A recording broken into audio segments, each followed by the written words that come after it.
경외하며 그의 계명을 크게 즐거워하는 자는 복이 있도다. 그의 후손이 땅에서 강성하며 정직한 자들의 후손에게 복이 있으리로다. 아멘. 오늘도 하나님의 성호를 찬양하게 달려나온 개동의 모든 성도님들 한 분 한 분을 축복하여 주옵소서. 아멘. 하늘의 위로와 평안으로 가득 채워 주옵소서. 아멘. 예수님의 이름으로 기도드립니다. 아멘. 찬송 14장입니다.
주보에 나와 있는 주의 고백을 함께합니다.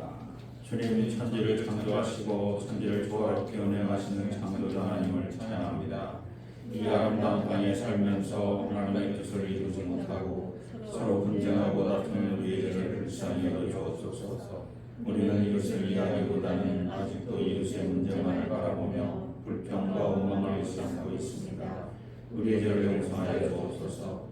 이제 하나님의 은혜와 사랑을 받은 자답게 우리의 이웃을 겸손하게 섬기는 자로 살게 하옵소서. 예수님 이름으로 기도드립니다. 아멘. 하나님께서 우리에게 주신 용서의 말씀입니다. 하나님의 은사와 부르심에는 후회하심이 없느니라. 너희가 전에는 하나님께 순종하지 아니하더니 이스라엘에 순종하지 아니함으로 이제 국류를 입었느니라. 하나님이 모든 사람을 순종하지 아니하는 가운데 가두어 두심은 모든 사람에게 공유를 베풀려 하심이로다. 아멘. 주여 주여 우리를 불쌍히 여기소서. 그리스도여 그리스도여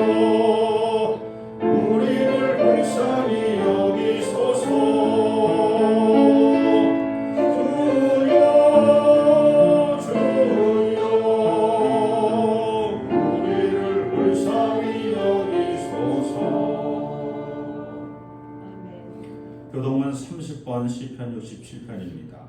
하나님 우리에게 은혜를 베푸사 복을 주시고 그의 얼굴빛을 우리에게 비추사 주의 의를 땅 위에 주의 구원을 모든 나라에게 알리소서. 하나님의 민족들이 주를 찬송하게 하시며 모든 민족들이 주를 찬송하게 하소서. 온 백성은 기쁘고 즐겁게 노래할지니 주는 민족들을 공평히 심판하시며 땅의 나라들을 다스리실 것입니다. 하나님의 민족들이 주를 찬송하게 하시며 모든 민족으로 주를 찬송하게 하소서. 땅이 그의 수산을 내어주었으니 하나님과 우리 하나님이 우리에게 복을 주시리로다. 하나님이 우리에게 복을 주시리니 땅의 모든 끝이 하나님을 경외하리로다. 아멘. 사도신경으로 신앙 고백하십니다. 전능하사 천지를 만나신 하나님 아버지를 내가 믿사오며 그의 아들 우리 주 예수 그리스도를 믿사오니 이는 성령으로 잉태하사 능력만에게 나시고 본디오 빌라도에게 고난을 받으사 십자가에 못 박혀 죽으시고 장사한 지 사흘 만에 죽은 자 가운데서 다시 살아나시며 하늘에 오르사 전능하신 하나님의 앉아 계시다가 저리로서 산자와 존자를 심판하러 오시리라. 성령을 믿사오며 거룩한 공의와 성도가 서로 교통하는 것과 죄를 사하여 주시는 것과 모두가 사는 것과 영원히 사는 것을 믿사옵나이다. 아멘.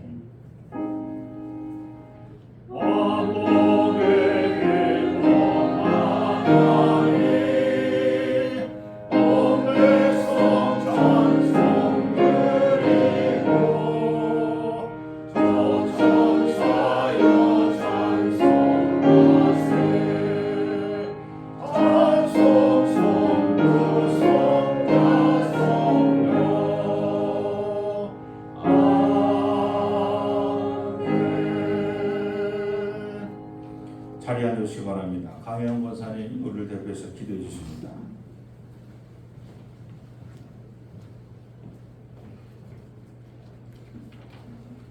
다 같이 기도드리겠습니다. 전능하신 하나님, 오늘도 저희에게 새 날을 허락하시고 저희에게 호흡을 허락하셔서 오늘 이렇게 저희들이 주님 전에 나와 예배드릴 수 있게 하심 참으로 감사드립니다. 아멘. 이 세상 그 무엇도 내 것이 없음에도 어리석은 저희들 더 많은 물질과 더 높은 권력을 갖기 위해 오늘도 하나님께 감사와 찬양을 올려드리기보단 세상의 많은 우상들을 바라며 그들을 섬기며 살고 있습니다. 어리석은 저희들을 용서하시고 긍휼히 여겨 주시옵소서. 아멘. 내 주변의 많은 이웃들이 삶의 무게를 견디지 못하고 쓰러져 갈 때 저희는 선한 사마리아인과 같은 이웃이 되어 주었는지 돌아보며 주님 앞에 회개합니다. 내 삶의 무게가 더 무겁다고 나의 가야 할 길이 더 급하고 바쁘다며 쓰러져 죽어가는 그들을 외면하진 않았는지 내 이웃을 내 몸같이 사랑하라 말씀하신 주님의 가르침을 우리는 실천하고 있는지 오늘 이 시간 다시금 주님 앞에 나와 회개하오니 저희들을 용서하여 주시옵소서. 아멘.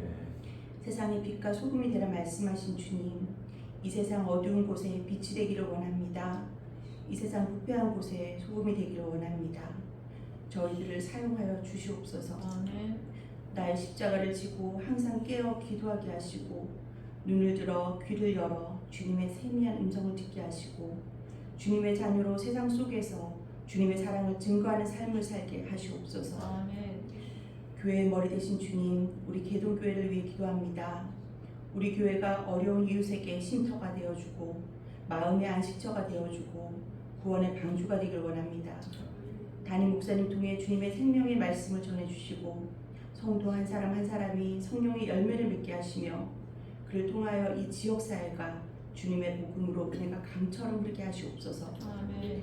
더욱이 바라옵기는 아동부 청소년부 주일학교를 통해 자라나는 우리 아이들이 하나님을 만나고 말씀과 기도로 성장하기를 원합니다.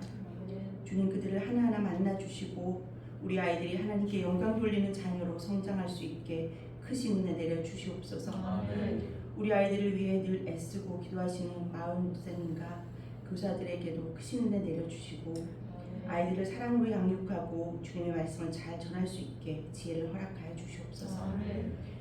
참으로 복되고 귀한 날 이광렬 선교사님을 통해 베트남 선교사에게 대해 말씀을 듣게 하시니 참으로 감사합니다. 아멘. 주님의 부르심을 받고 멀리 베트남에서 선교사역을 감당하시는 이광렬 선교사님을 주님 항상 축복하여 주시옵고 아멘. 열악한 환경일지라도 성령 하나님 늘 그곳에 함께 하셔서 그 선교지에 주님의 은혜가 항상 넘치게 하시옵소서. 아멘. 무엇보다 우리 선교사님의 영육간의 강건함을 허락하시옵고 선교사님을 통하여 주님의 나라가 확장되는 놀라운 역사가 일어나게 하시옵소서. 아멘. 오늘 말씀을 듣는 저희들에게도 성령 하나님 함께 하셔서 저희들 마음에 큰 울림이 있게 하시옵고 이 시간을 통하여 저희 또한 복음의 전도자로 거듭나는 시간이 되게 하시옵소서. 아멘. 모든 예배의 순서를 주님께 의탁합니다. 마치는 시간까지 함께하여 주실 것을 믿사오며 살아계신 주 예수 그리스도 이름으로 간절히 기도드렸습니다. 아멘.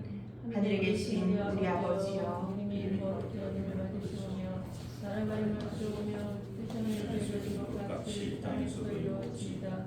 오늘 우리에게 일용할 양식을 주시옵고 우리가 우리에게 죄진 자를 사하지 못하여 우리 죄를 사하여 주시옵고 우리를 시험에 들게 하지 마시옵고 다만 악에서 구하시옵소서. 나라와 권세와 영광이 아버지께 영원히 있사옵나이다. 아멘. 오늘 이 아침 우리에게 주시는 하나님 말씀 먼저 보겠습니다. 누가복음 13장 18절로 19절. 신약 성경 누가복음 13장 18절부터 19절 제가 봉독하겠습니다. 그러므로 예수께서 이르시되 하나님의 나라가 무엇과 같을까? 내가 무엇으로 비교할까? 마치 사람이 자기 채소밭에 갖다 심은 겨자씨 하늘 같으니 자라 나무가 되어 공중의 새들이 그 가지에 깃들였느니라. 아멘. 아멘. 505장 찬송입니다. 들으라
오늘 이 시간은 베트남에서 선교하고 계시는 특히 호치민 지역 남쪽입니다. 이광열 선교사님, 거기는 공식적으로 선교사를 받아들이지 않는 비기독교 국가고 또 공산주의 국가입니다. 아직도 현재. 그래서 현재 우리 이광열 선교사님 카페 지기, 카페 사장님 이렇게 있으면서 청년들 같이 하고 청년들 기숙사를 또 운영하셔서 현재 있는 애들이 시골에 있는 애들이 호치민에 와서 공부할 때 잘 돌봐주고 케어해 주시고 또 현지 목회자들 주변에 또 살펴서 또 하나님 말씀 같이 나누고 그런 여러 가지 사역들을 하십니다. 우리 이관현 선교사님 또 우리 사모님도 같이 오셨는데 사모님 이따 광고 시간에 인사드리고 우리 이관현 선교사님 오늘 나오셔서 말씀 전하실 때 여러분 큰 은혜 되시기를 축원합니다. 격려의 박수.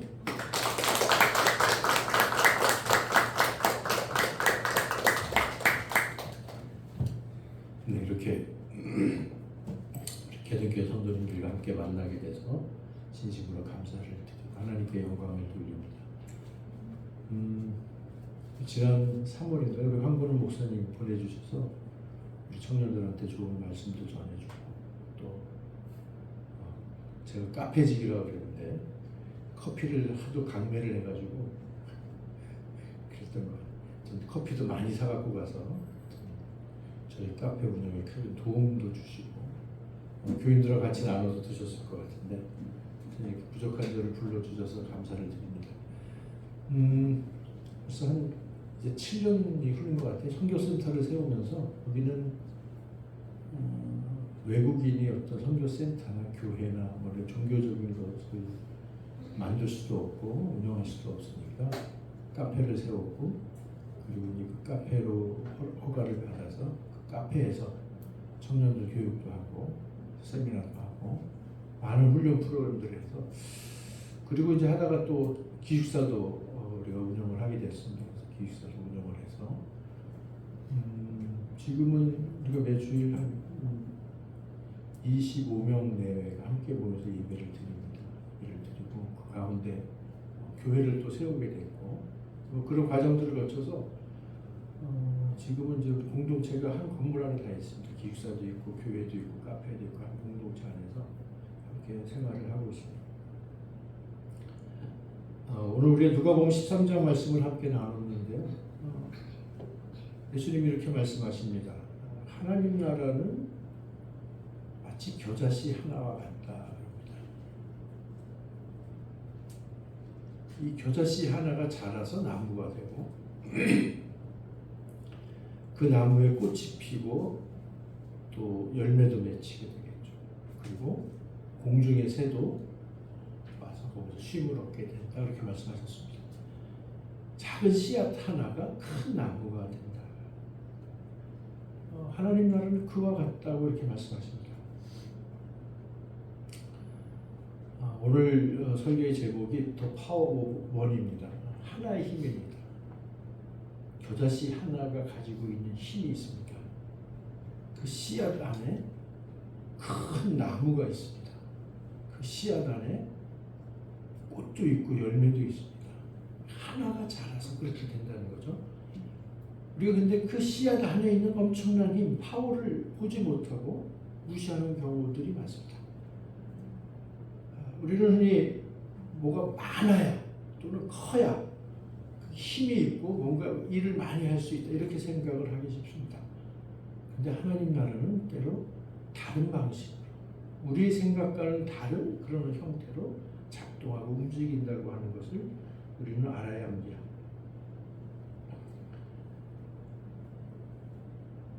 때론 성경 66권에 참 많은 말씀이 있는데 하나의 말씀이 우리의 삶에 큰 힘이 됩니다. 그렇죠? 여러분도 아마 돌이켜보시면 내 삶을 지탱시켜준 정말 어렵고 힘들었을 때 나를 일으켜 세워줬던 어떤 말씀이 하나가 있을 겁니다. 그렇죠? 저는 처음에 베트남에 갔을 때 굉장히 힘들었던 순간이 있었습니다. 그때 시편 23편에서도 4절의 말씀이 제게 큰 힘이 되었습니다. 내가 사망의 음침한 골짜기를 지날지라도 그 말씀이 이거 지나가는 거구나 생각이 들었어요. 깨달음이 왔습니다. 내가 여기 영원히 머물러 있는 게 아니고 지나가는 거구나.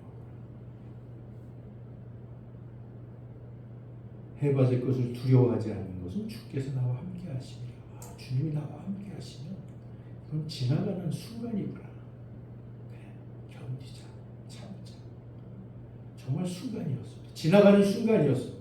어느 순간 사막의 음침한 골짜기를 벗어나서 쉴만한 물가로 주님께서 나를 인도해 주심을 경험할 수 있었습니다. 그런 여러분들에게도 하나의 말씀이 있을 겁니다. 그 하나의 말씀이 사실 내 삶을 지탱시켜 줍니다.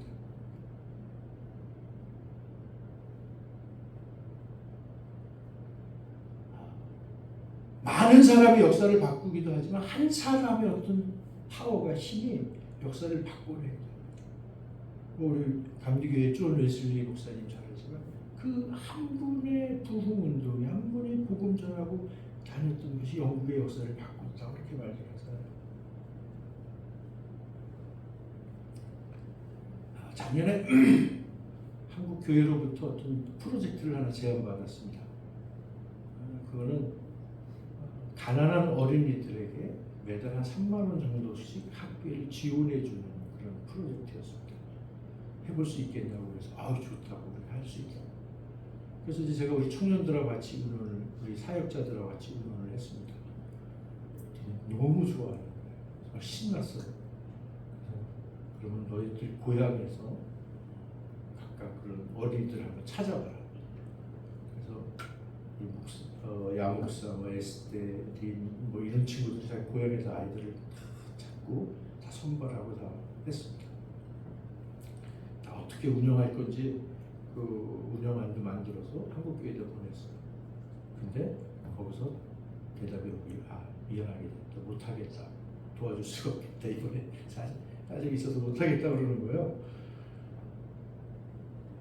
참 그 말을 전해야 되는데 전하기 참 힘들더라고요. 근데 제가 베트남에서 선교사 역을 하면서 한 가지 확실히 깨달은 게 있는데, 어떤 일이 하나님의 일이면 반드시 하나님께서 그 일을 하신다는 겁니다. 때가 되면, 때가 차면, 지금 아니어도 하나님의 때에 하나님께서 그 일을 꼭 하시더라고요. 그래서 저는 그 믿음과 소망이 있습니다. 그래서 만약에 이게 하나님의 계획이었다면, 하나님이 원하시는 일이라면 하나님이 언제 꼭 하실 것이다. 이제 그런 생각을 했고, 그래서 우리 사역자들에게 그렇게 전달했습니다. 그래서 실망하지 마라. 지금 아니어도 하나님이 언젠가 하실 거다.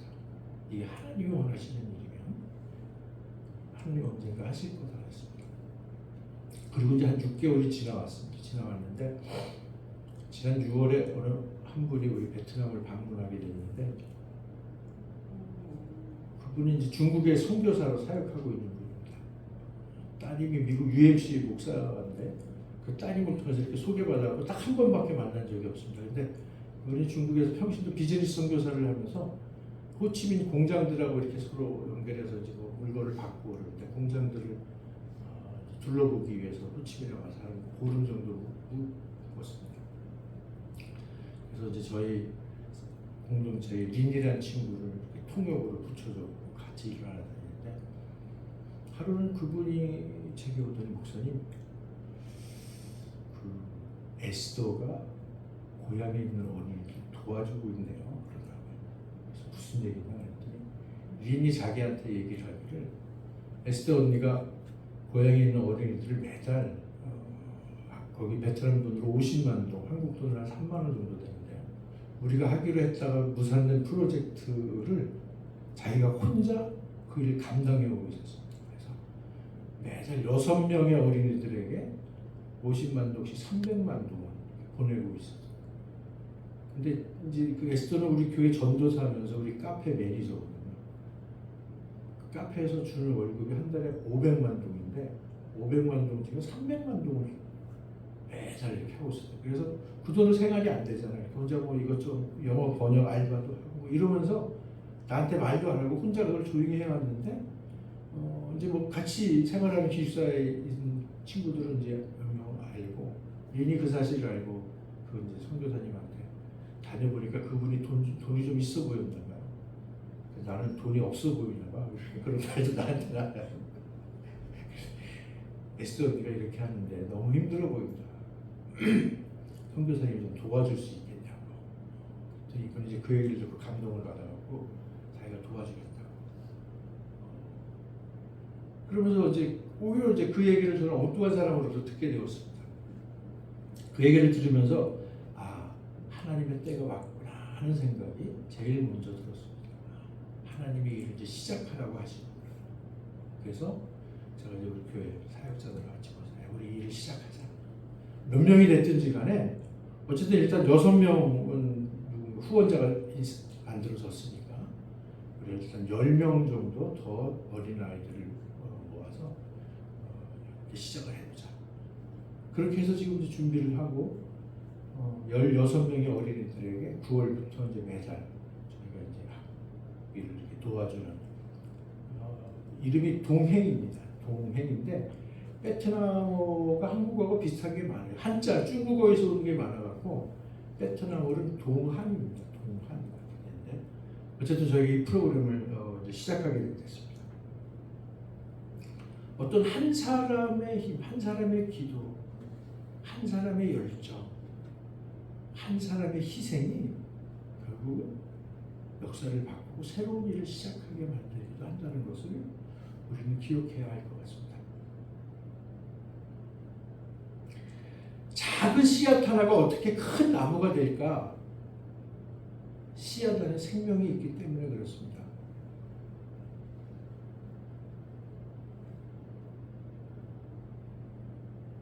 사도행전 5장에 보면 사도들이 복음을 전하다가 붙잡혀가서 재판을 받게 되는 장면이 나옵니다. 이 일의 시작은 베드로가 성전에 올라가다가 거기서 구걸하던 안진뱅이를 고쳐줍니다. 그 안진뱅이가 일어나서 너무 기뻐서 성전에 들어가서 막 기뻐 뛰면서 찬송을 합니다. 사람들이 그걸 다 보게 되죠. 사실 이 안진뱅이는 거지지만 꽤 유명한 사람이었다고 생각합니다. 왜냐하면 예루살렘 성전에 올라가는 사람들은 다 이 사람을 지나가야 되거든요. 이 사람, 이 안진뱅이를 안 보고 갈 수가 없어요. 그러니까 그럼 언제 올라갈 때마다 늘 거기 있으니까 알아, 이 사람. 안진뱅이, 구걸하는 사람, 거지, 불쌍한 사람. 그리고 뭐 이렇게 한 푼씩 돈을 주기도 하고 그래서. 근데 이 사람이 갑자기 일어나서 참 성전에 들어가서 기뻐 뛰면서 하나님을 찬양합니다. 저는 이 베드로가 했던 역사가 안진뱅이가 일어나는 것도 큰 역사지만 기적이지만 더 큰 기적은 이 사람이 성전 밖에서 성전 안으로 들어갔다. 이 사람은 이전에는 늘 성전까지는 오지만 성전 안으로 들어가지 못했습니다. 그냥 성전 밖에까지가 그가 갔던 거죠. 성전 밖에서만 구걸하고 하나님을 찬양하지도 않았을 테고 하나님의 생각도 없었어요. 그런데 그가 베드로를 만나면서 그 인생이 변했습니다. 그리고 성전 안으로 들어가서 하나님을 찬양합니다. 올해 우리 베트남 교회 희망성교교회 우리도 목표가 전도입니다. 한 사람 전도입니다. 베트남이라는 땅은 아까도 우리 목사님 얘기했지만 공산주의 사회주의여서 이 전도하는 게 굉장히 어려워요. 그러니까 어떻게 보면 전도해야 된다는 생각 자체가 없는 건 아닌데 실제로 우리처럼 뭐 이렇게 밖에 나가서 사람들이 복음 전하고 이런 거를 생각을 못해요. 거의 이렇게 거세당한 듯한 그런 느낌입니다. 계속 얘기해. 한 사람만 전도하자. 안진뱅이를 가라. 이 한 사람을 통해서 그 4장에 가서 사도행 4장에 보면 5천 명이 예수를 믿게 됩니다. 한 사람이 5천 명을 전도했다. 우리가 한 사람 전도하면 그 한 사람이 이렇게 세상을 바꾸는 사람 될 수 있다. 그런 희망을 가지고 한 사람 전도를 합니다. 그 일로 막 난리가 났습니다. 안진뱅이가 일어나면서 온 사람들이 다 그걸 알게 되고 베드로가 그 안진뱅이를 통해서 복음을 전하고 이 안진뱅이를 일으킨 게 여러분들이 십자가에 죽인 예수 그리스도의 능력으로 일어난 것이다. 내가 한 게 아니다. 그 난리가 났습니다. 그래서 붙잡혀서 재판을 받게 되는데 그 재판에서 이제 사실 사도들은 다 죽음을 사형을 당할 그런 위기에 처했습니다. 그때 한 사람 가말리엘이라고 하는 한 사람이 일어나서 이런 얘기를 합니다. 이 사람들의 이 계획이나 행동이 사람에게서 난 것이면 언제든 망할 것이다. 그러니까 신경 쓰지 않아도 우리 역사에서 보지 않았느냐. 사람들이 일으켰던 뭐 일들이 결국은 다 흐지부지 사라져 버렸어. 물거품처럼 없어져 버렸어. 신경 쓰지 않아도 돼. 그런데 만약 하나님의 계획이고 하나님의 일이라고 한다면 우리가 아무리 그것을 막아도 이거는 멈출 수가 없다. 그 지혜로운 사람, 정말 하나님의 뜻을 잘 아는 사람이죠. 그 말 한마디에 결국 사도들은 다 풀려나게 됐죠. 근데 저는 이 가말리엘이라고 하는 사람이 했던 이 말이 굉장히 중요하다고 생각합니다. 하나님의 일이라면, 하나님이 하신다면, 하나님이 나와 함께 하신다면, 하나님이 움직이신다면 이것은 없애버릴 수가 없다. 멈출 수가 없다.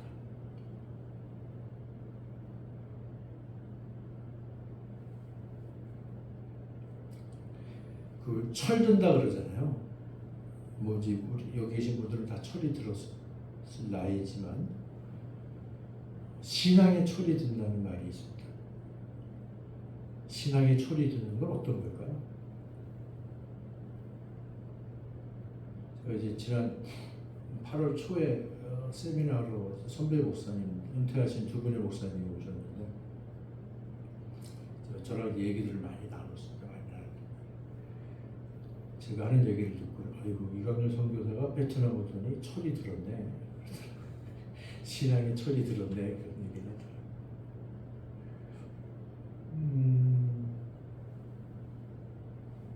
신앙에 철이 든다는 건 항상 하나님 중심으로 생각하는 것이 아닐까 생각해요. 그러니까 내가 내 중심이 아니고 하나님 중심으로 생각하는 겁니다. 우리가 신앙생활을 하는데도 자기 중심으로 하는 경우들이 많습니다. 자기 생각, 자기 판단, 자기 욕망 그런 것에 어떤 그런 기준을 가지고 신앙생활을 합니다. 그게 아니고 하나님 기준으로 하는 겁니다. 하나님의 말씀을 기준으로 해서 그래서 그 하나님 기준으로 내가 신앙생활 이건 내가 한 게 아니고 하나님이 하십니다. 이건 하나님의 일이다. 하나님이 이루십니다. 실제로 제가 베트남에 가서 12년째가 됐는데요. 정말 갈 때 아무것도 없이 갔어요. 파송해주는 교회도 없었고, 뭐 성교비 후원해주는 것도 하나도 없었고. 근데 이제 돌이켜보면 지난 12년 동안 정말 많은 일을 했어요. 지금 이루고 있는 공동체도 저는 굉장히 귀하다고 생각을 하고, 큰 공동체라고 생각을 합니다. 근데 돌이켜보면 제가 한 일이 없는 거예요. 하나님이 하시구나. 중요한 건 그 하나님의 뜻을 알고 우리가 그 뜻을 깨닫고 그 하나님의 뜻에 순종하는 게 굉장히 중요합니다. 그럴 때 우리 안에 있는 하나님의 생명이 굉장히 열매로 나타나는 것이다. 제가 전에도 말씀을 했었던 것 같은데 저기 처음에 가서 이제 베트남 교회를 가는데요. 저기 제 아내와 저랑 한 달쯤 갔는데 그러니까 힘들어서 못 가겠어요. 왜? 말이 안 통하니까. 그래서 이제 그만 가자 그랬습니다. 한인교회 가서 예배를 드리자. 근데 토요일날 밤에 이제 우리끼리 둘이서만 조용히 약속했어요. 그 베트남 친구들한테도 얘기도 안 했고 그냥 우리 둘이서 이제 한인교회 갑시다. 그렇게 얘기를 했는데 토요일 밤 9시에 문자가 왔습니다. 목사님 내일 설교해 주세요. 그래서 통역은요 영어로 해주세요. 근데 제가 영어를 잘 못하는데 그냥 오케이 했어요. 무슨 생각인지 모르겠어요. 그때 좀 미쳤던 것 같아요. 오케이를 했습니다. 그리고 가서 했는데 갔더니 한국을 통역하는 친구가 와 있는 거예요. 그 설교를 얼마나 잘했겠어요. 여러분 영어로 하려고 하다가 한국어로 해보세요. 신나서 잘 나오죠. 그래서 설교를 잘 마쳤는데 끝나고 났더니 한 사람이 나오더니 간증을 하겠다. 근데 그분이 그 카페 주인이었습니다. 우리가 그때 예배드리던 교회가 모든 곳이 카페였는데 카페 주인인데 주인이 자기네가 사실 그 카페 장사가 안 돼서 몇 달째 지금 집세를 못 내고 있는데 집주인이 와서 이제 방을 집을 나가라 그랬다. 그래서 자기 굉장히 힘든데 오늘 말씀을 듣고 많이 힘을 얻고 위로를 받았다. 이제 그렇게 간증을 하더라고요. 그러고 났더니 또 한 친구가 나와서 그 카페 주인 이름이 네니타인데 네니타를 위해서 자기가 찬양을 하겠다고 찬양을 했습니다. 제가 그날 말씀 전했던 게 시편 34편 18절이었는데 이 친구가 시편 34편을 노래를 한 거예요. 하여튼 그날 예배가 뭐 그래가지고 한 3시간 정도 걸렸던 것 같아요. 예배가. 그런데 되게 뜻깊은 그런 예배였습니다. 집에 돌아와서 근데 제 아내가 그러더니 여보 아무래도 우리가 이 교회를 계속 나가야 될 것 같아. 왜요? 그랬더니 하나님이 그걸 원하시는 것 같아. 나도 그런 것 같아. 그러니까 우리는 그때 그 순간에 하나님이 이것을 원하고 있구나. 우리가 그 교회를 계속 가기를 원하고 있구나 하는 것을 그냥 어렴풋하게만 희미하게 깨달았는데 어쨌든 우리는 그 뜻에 순종을 했습니다. 그래서 정말 그 교회를 계속 갔어요. 정말 말도 하나도 안 통하는데 앉아서 설교 듣고 예배하고 찬양할 때는 좀 나은데 굉장히 힘들긴 했지만 그러나 우리는 거기서 중요한 어떤 동역자들을 만나게 됩니다. 우리가 베트남에서 지금 일하는 데 있어서 꼭 필요한 동역자들을 그 예배 속에서 함께 만나게 되고 하나님 그렇게 만나게 해주시는 거죠. 그 사람들을 통해서 우리가 지금 사역하는데 큰 힘을 얻고 있습니다. 어떤 그렇게 그런 순간들이 참 많았어요. 하나님이 이걸 원하시는 것 같다. 하나님이 뜻이구나. 우리는 그럴 때 그냥 순종했습니다. 순종했고 그 뜻을 따라갔는데 하나님이 그걸 이루어 가시더라고요. 작은 씨앗이지만 그 씨앗 안에 생명이 있습니다. 그 씨앗이 죽으면 밀알 하나가 땅에 떨어져 죽으면 그럽니다. 죽으면 그것이 큰 나무가 됩니다. 씨앗이 땅에 떨어져 죽지 않으면 큰 나무가 되죠. 내가 죽으면 씨앗이 큰 나무가 됩니다. 내가 죽어야 내 안에 있는 하나님의 생명이 발현되기 시작한다. 내 욕망이 죽고 내 생각이 죽고 내 계획이 죽고 우리가 하나님의 뜻에 온전히 순종하게 될 때에 그 안에서 내 안에 있는 그리스도의 생명이 터져나와서 하나님의 나라를 만들어 간다는 말씀입니다. 자, 우리 성령의 권능을 받아 땅끝까지 전도하고 세례를 베푸는 교회인데 베트남이 땅끝입니다. 땅끝에 오십시오. 땅끝에 오셔서 전도해 주십시오. 땅끝은 제가 한번 그런 말씀을 나눈 적이 있는데 땅끝이 어딜까? 아직 복음을 듣지 못한 사람이 땅끝이다. 저는 그렇게 생각을 합니다. 우리 주위에도 땅끝이 많습니다. 요즘 한국에도 땅끝이 많고 하나님을 떠나 있고 하나님을 믿었다가 다시 그 믿음이 사라져버리고 하나님을 떠나 있는 하나님을 또 모르는 그 땅끝에 베트남은 하나님을 모르는 사람이 한 99%죠. 100명 중에 99명이 하나님을 모릅니다. 정말 땅끝입니다. 우리 청년들은 그렇게 얘기합니다. 베트남은 전도하는데 물반 고기반이야. 무슨 말인지 모르죠. 앉아서 설명을 해줬어요. 옛날에 우리 그 호치민에 오시면 가운데 사이공강에 큰 한강처럼 사이공강이 흘러가는데요. 옛날에 그 사이공강이 물반 고기반이었답니다. 정말 그렇게 많아요. 그래서 사람들이 먹을 거 없으면 그냥 낚싯대 하나 들고 나와서 딱 잡아갖고 반찬해서 먹고 그랬다 그러는데 그럴 정도로 여기는 완전 다 안 믿는 사람들이지 하나님 모르는 사람들 아니야. 누구한테 가서 전해도 다 우리가 복음 전할 수 있어요. 특히 그 중에서도 호치민은 청년들이 많습니다. 청년들이 50%가 넘어요.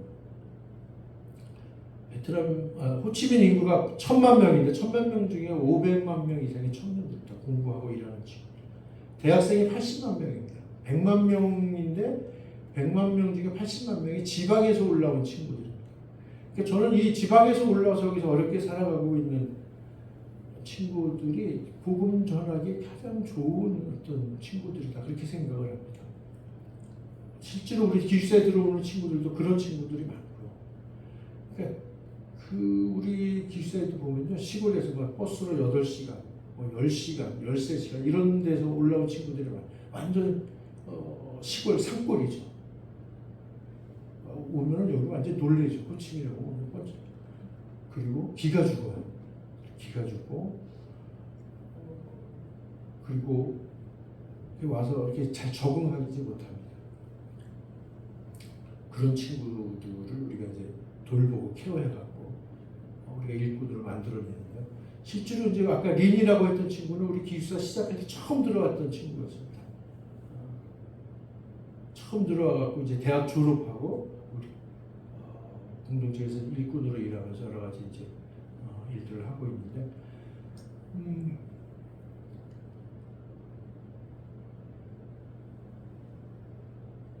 저는 이제 이런 청년들이 어떤 베트남의 희망이고 미래라고 생각을 합니다. 그 이유는 이렇게 시골에서 올라온 친구들이 나름 똑똑한 친구들이에요. 그 동네에서 그래도 고등학교 때 뭐 정교에서 뭐 5손가락 안에 들 정도로 공부하는 애들이 아니면 호치민에 못 옵니다. 호치민에 있는 대학에 입학할 수가 없습니다. 똑똑한데 이 친구들이 시골에서 나고 자라면서 또 크리스찬들은 베트남에서 이게 좀 차별받고 그래갖고 굉장히 기가 죽어 있습니다. 여러분 소수자들이 겪는 그 아픔들이 있습니다. 여기서는 뭐 한국은 성소수자, 뭐 다른 소수자들이 있지만 베트남은 크리스찬이 소수자입니다. 종교가 자기의 삶의 소수자로 낙인 찍습니다. 그래서 베트남은 주민등록증에 종교를 다 쓰게 돼 있어요. 그래서 뭐 불교, 카톨릭, 기독교, 무슨 개신교 이렇게 다 쓰는데 개신교라고 다 쓰는 순간 이거는 사회적으로 차별받는 사회로 살아가야만 됩니다. 그런 상황에 있는 친구들을 우리가 모아서 훈련시키고 하나님의 일꾼으로 키워내고 처음에 훈련하면서 참 많이 힘들었어요. 자존감이 너무 낮은 거예요. 근데 지금은 그들을 통해서 하나님의 역사하시는 것을 보게 됩니다. 작은 씨앗인데 그 씨앗이 큰 나무가 됩니다. 저는 우리 청년들 하나하나가 작은 씨앗인데 큰 나무가 되는 꿈을 이룹니다. 또 이번에 우리가 동행이라는 프로젝트를 하면서 어린이들에게 이렇게 작은 돌을 보내주지만 그 어린이들이 10년, 20년 후에 큰 나무가 되는 그런 꿈들을 꾸게 됩니다. 그죠? 저는 베트남에서 하는 일이 사람을 키우자, 하나님의 사람을 키우자라고 하는 건데 지금은 작은 씨앗 같은 사람들이지만 언젠가 큰 나무로 자라서 하나님께 영광을 돌릴 날이 올 것이다. 그렇게 믿고 있습니다. 여러분들이 늘 기도해 주셔서 감사를 드립니다. 함께 기도하겠습니다. 하나님, 부족한 종이 오늘 개동교회에서 말씀을 전했습니다. 주님, 작은 씨앗이 큰 나무가 되는 역사를 우리가 이 땅에서 경험하고 하나님을 찬양하기를 원합니다. 개동교회도 이렇게 놀라운 생명의 역사가 이루어지도록 축복하시고 우리 베트남에서도 이런 역사가 이루어지도록 주님 축복하여 주시옵소서. 예수님의 이름으로 기도합니다.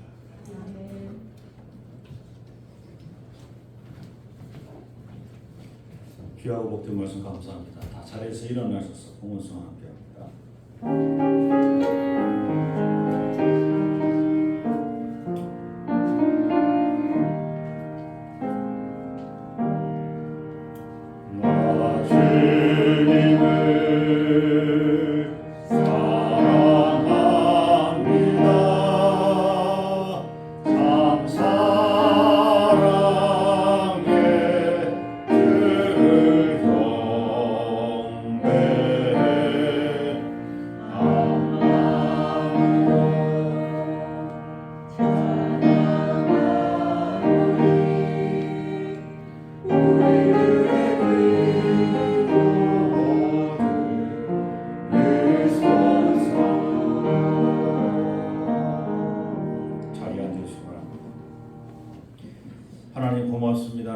감사합니다. 하나님의 뜻을 이루는 개동교회 되게 도와주옵소서. 지난 96년 동안 저희들을 지켜주시고 돌봐주신 것처럼 이 땅에 빛과 소금의 역할을 잘 감당할 수 있도록 도와주옵소서. 주님 오시는 그날까지 저희들에게 맡겨진 사역 잘 감당하는 아름다운 공동체 개동교회가 되게 도와주시옵소서. 오늘은 또 저희들이 수제 의연금을 모으기로 또 마음을 모았습니다. 특별한 몸으로 수제 의연금을 저희들이 거둘 때 저희들의 마음이 정말 아픔을 당한 우리 이웃들에게 잘 전달되어 줄 수 있도록 하나님 친히 역사하여 주옵소서. 또 저 멀리 베트남에서 또 선교하시는 이광열 선교사님을 보내주셔서 또 귀한 말씀 전해게 주셔서 감사합니다. 저들에게 하나의 씨앗이 잘 성장할 수 있도록 또 저희들에게도 큰 비전과 소망을 심어 주시옵소서. 육신의 질병으로 고통당하는 우리 형제 자매들을 주님께서 찾아주셔서 깨끗하게 치료하여 주시고 마음의 상처를 주님께서 위로하여 주시옵소서. 예수님의 이름으로 감사하며 기도드립니다. 교회 소식 알려드립니다. 오늘 예배에 참여하신 모든 분을 우리 주 예수 그리스도의 이름으로 환영합니다. 두 번째 우리 다 같이 한번 읽습니다. 나는 성령님의 권능을 받아 가족과 이웃 그리고 땅 끝에 사는 사람에게 복음을 전하겠습니다. 아멘. 주변에 있는 또 이단들에서 극성을 부리고 있습니다. 늘 경계하시고 또 조심하시기를 부탁드립니다.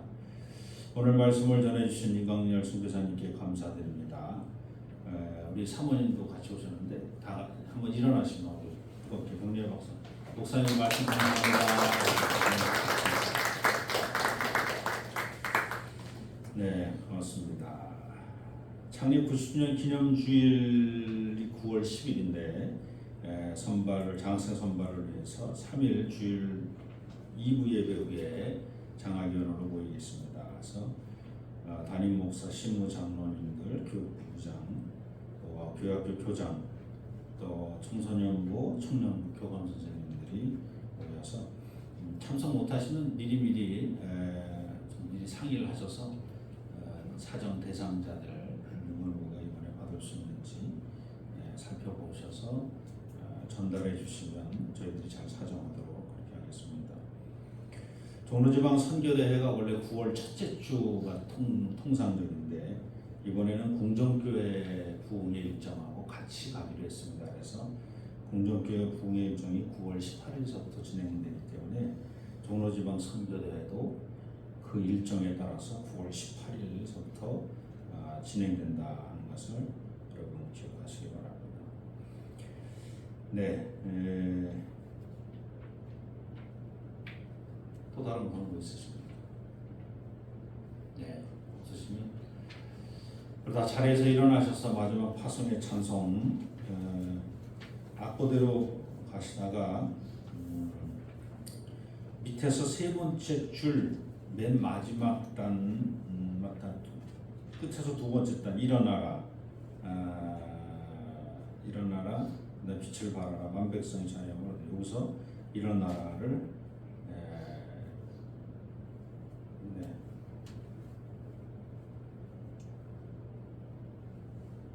일어나라 어디죠? 여기서 지난번에 여기서 했나요?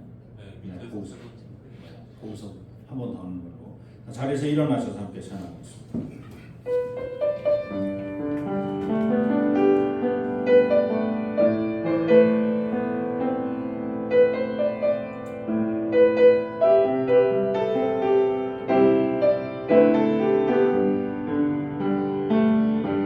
일어나라 주의 백성 빛을 발하라 주가 너의 영광으로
길이요 진리요 생명 되시며 우리 삶의 주인 되신 우리 주 예수 그리스도의 은혜와 독생 성자를 이 땅에 보내시고 우리 모든 죄를 사해 주시는 아버지 하나님의 극진하신 사랑하심과 성령님의 내재하시고 위로교통 충만하심이 하나의 내 미랄이 땅에 떨어져 썩어 죽기로 작정하며 큰 나무로 성장하기로 소망과 비전을 품는 우리 개동의 모든 성도님들 머리머리 위에, 저들의 가정과 삶의 터전과 자녀손들 머리머리 위에, 교회가 세워진 이 지역과 이 지역에 더불어 함께 사는 모든 지역의 주민들, 그리고 이 지역을 순례하는 순례자들 머리머리 위에, 또 저 멀리 베트남에서 수고하고 애쓰고 또 하나님의 미랄이 되기로 작정하는 모든 베트남 성도님들 머리머리 위에, 그리고 이 나라와 이 민족과 역사 위에 이제로부터 영원토록 함께하여 주시기를 간절히 축원하옵나이다. 아멘.